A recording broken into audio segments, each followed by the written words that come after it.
ये वीडियो में हमने जन जन का चेहरा एक का सारांश और प्रश्न उत्तर बताया था। आज हम लोग जूठन कहानी के बारे में बताएंगे, जो कि यह एक आत्मकथा है। आत्मकथा का मतलब होता है जो खुद पर बचपन में बीत चुका है उसके बारे में कहानी, तो वही आत्मकथा होता है। सबसे पहले ये ओम प्रकाश वाल्मीकि द्वारा लिखा हुआ है, हम लोग उनके बारे में जान लेते हैं। तो उनका जन्म 30 जून 1950 को हुआ था। बरला, मुजफ्फरनगर, उत्तर प्रदेश में उनका जन्म हुआ था और मृत्यु 17 नवंबर 2013 को हो गई थी। और उनके माता पिता मकुंदी देवी और छोटन लाल थे। उनकी शिक्षा अक्षर ज्ञान का प्रारंभ मास्टर सेवक राम मसीही के खुले और प्राइमरी स्कूल में दाखिला उन्होंने ली। तब 11वीं की परीक्षा बरला इंटर कॉलेज 12वीं में अनुत्तीर्ण हो गए।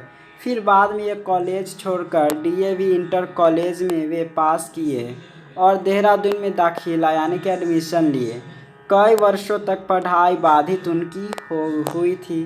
फिर भी 1992 में हेमवंती नंदन बहुगुण गढ़वाल श्रीनगर विश्वविद्यालय से हिंदी में एमए किए और उनकी वृत्ति यानी कि स्कॉलरशिप 12वीं में ऑर्डिनेंस फैक्ट्री में उन्होंने काम किया। देहरादून में अप्रेंटिस की नौकरी की।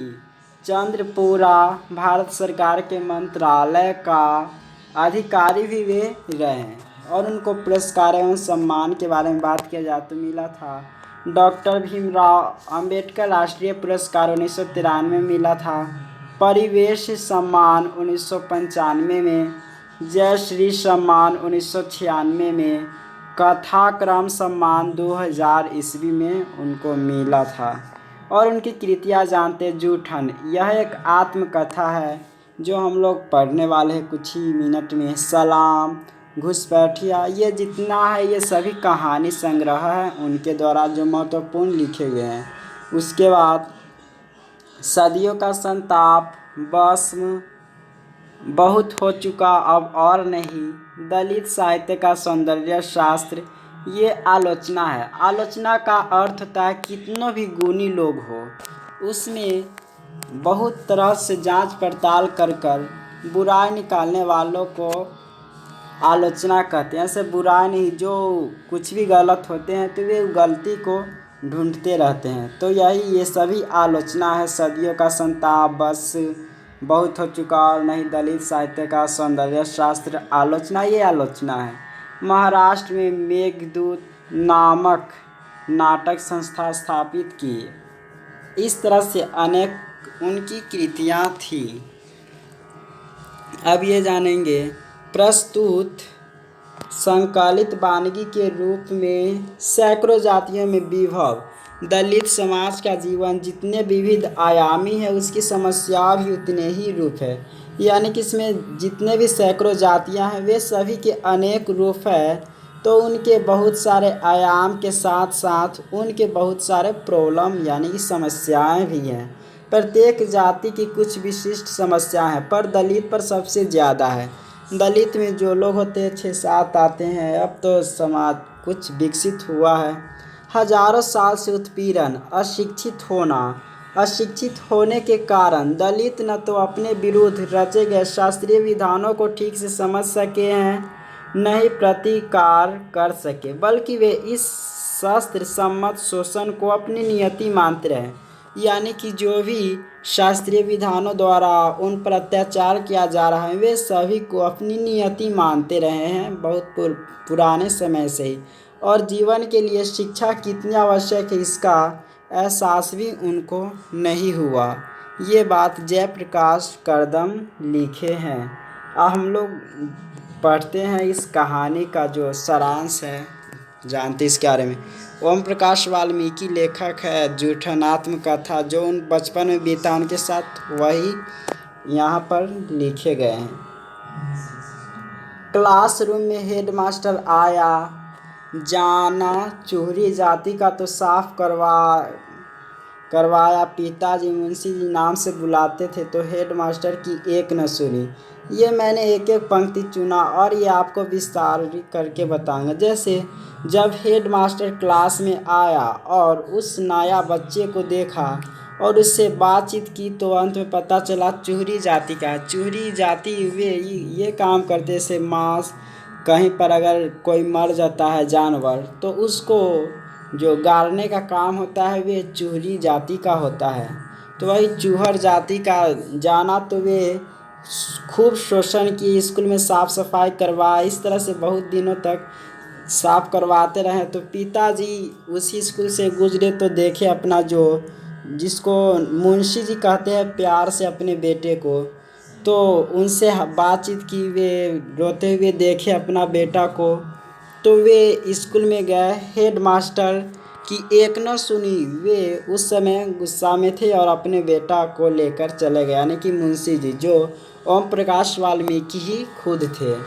मेरी माँ मजदूरी, बड़ा भाई सुखवीर तगाव में वार्षिक नौकरी करता था। गोबर यानी कि जो उसकी माँ मजदूरी करती थी, बड़ा भाई तगाव चलाते थे और वहीं पर वार्षिक नौकरी करते थे। और यानी कि हर वर्ष गोबर या मरा हुआ पशु हमें उठाने के बदले गालियाँ सुनने पड़ते थे। यानी कि जो ओम प्रकाश वाल्मीकि के परिवार थे वे अगर गोबर भी उठाया या मरा हुआ पशु उठाने में लेट हो जाते तो बात सुनते थे वे। जैसे अगर कोई मर जाए पशु और उस पशु को उठाने के लिए कोई नहीं अगर लेट उठ होता है तो उसका बात सुनने को यही ओम प्रकाश वाल्मीकि के परिवार को ही मिलता। गालियाँ भी सुनते थे ये सभी के बदले, कुछ कामों के बदले मिलता था। 2 जानवर पीछे, फसल के समय 5 सेर अनाज। अगर 2 जानवर को हमने पाला, यानी कि ओम प्रकाश वाल्मीकि बचपन के बातें इसमें लिखते, अगर मेरे परिवार 2 जानवर को पालते पोसते थे तो उनको 5 सेर अनाज मिलता था। 5 सेर का मतलब 2.5 किलो होता है। 10 मवेशी वाले घर में 25 सेर। शादी विवाह में जूठी पत्तल मिलती थी, यानी कि अगर शादी विवाह भी होते थे तो उस समय जो भोज का पत्ता होता है जूठा रहता था वे उनको खाने को मिलते थे, इतने सारे मेहनत करने के बावजूद भी। सुखदेव सिंह त्यागी का पोता सुरेंद्र सिंह इंटरव्यू में आया था और वहाँ पर जैसे वे अब सियान के बारे में बात करते हैं। सुखदेव सिंह का त्यागी मतलब जिस समय अपने शादी में जो उसके माँ गई थी भोज का पत्ता उठाने तो उस समय का नाम था त्यागी। तो उसी का पोता सुरेंद्र सिंह इंटरव्यू के दौरान मेरे घर आया था। कवि कहते से सुखदेव सिंह का जो पोता था वे मेरे सुरेंद्र सिंह मेरे घर आया था। तो मैंने उसे किसी कारण ज़्यादा देर रात हो गई थी तो मैंने उसे यहाँ पर ही रोक लिया और उनको खाना भी खिलाया। तो वे कहा से ऐसा खाना नहीं मिलता घर पर।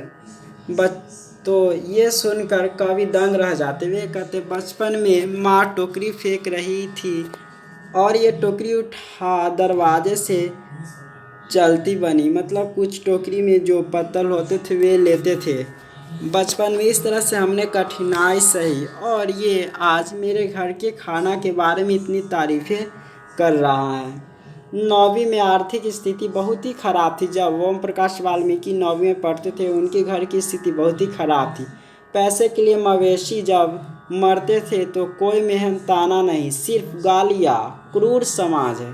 खाल 10-15 रुपये मुजफ्फरनगर नामक लगाना पड़ता था। मतलब कभी भी अगर कोई पशु मर जाता था तो उनको कुछ मेहनताना नहीं मिलता था, बस उनको जो खाल उतार कर बाज़ार में बेचते थे तो उसी का 10-15 रुपये मुजफ्फरनगर में जाकर बेचते थे तो मिलता था। और अगर उस पर नमक न लगाया जाता तो वे जल्द ही ख़राब हो जाते। इस तरह से उनकी स्थिति बचपन की थी। उसके बाद है ब्रह्मदेव तागा का बैल मारा। घर पर चाचा और माँ भाभी बहन से रिश्तेदार में गए थे। जसवीर देहरादून में। माँ बेहाल कैसे खाल उतरेगा, यानी कि जब ब्रह्मदेव का तागा का बाल एक मर गया तो घर पर चाचा थे और मैं और भाभी और बहन थे। जन से रिश्तेदार में गए थे तो वहीं पर वो माँ बोली से बेटा किसी भी तरह इसको अगर खाल बेच देंगे तो 10-15 रुपए तो कुछ आ जाएंगे, कुछ तो ज़िंदगी कट जाएगी इससे। तो वे बहुत ही मजबूरी हो गए और जो लेखक थे वे बचपन में अपने चाचा के साथ दो ही बहुत मुश्किल से खाल उतार कर वे बाज़ार ले गए। वे सोचे थे अगर जल्द न ले गए तो वे गिद्ध कहीं न खा ले। चाचा आलसी थे। तपती दुहरी में वे मुझसे बहुत काम करवाते थे। थोड़ी दूर चले, अब आगे तू ले जा, मतलब थोड़ी देर ही उस खाए जो होते हैं खाल उसको ले गए। उसके बाद बोले हैं वे तू ही ले जा। नहीं माने चाचा, कोई बच्चा साथी देख ले तो। यानी कि जब वो लेखक बचपन में खाल ले जाते थे तो वे बल चाचा को कहते थे से चाचा मुझे कोई साथी देख लेगा तो बहुत ही परेशानी हो जाएगी, हंसेंगे वे रुआसी आवाज़ में कहा। रुआसी आवाज़ का मतलब है चाचा मुझे कोई देख ले। इस तरह से जो आवाज़ होते हैं करुणामयी आवाज़, उस तरह की आवाज़ में बोल रहे थे। उनको भय था अगर कोई देख ले तो बहुत ही दिक्कत हो जाएगी। इस तरह से वे जो भतीजा थे मतलब कवि थे, बचपन में इस तरह से बातें बीती। माँ रो पड़ी, गंदी पैर कपड़ों पर धब्बे। भाभी ने कहा इनसे ये न कराओ माँ जी, भूखे रह लेंगे, इन्हें इस गंदगी में ना घसीटो। ये शब्द अंधेरे में रोशनी बनकर चमकते हैं। जब इस तरह से कवि को सारी काम करना पड़ता था तो जब वे खाल उतार कर आया तो पैंट में गंदगी, शरीर में थे धूल, तो भाभी और माँ देखकर बहुत ही दूसरे चिंतित हो गए। तब भाभी बोली है माँ जी हम लोग भूखे रह जाएंगे पर इनसे ये काम न करवाओ। इस तरह से जो बात बोली थी भाभी कवि की, वे आज तक उसके कानों में गूंज रहे अंधेरे में रोशनी बनकर।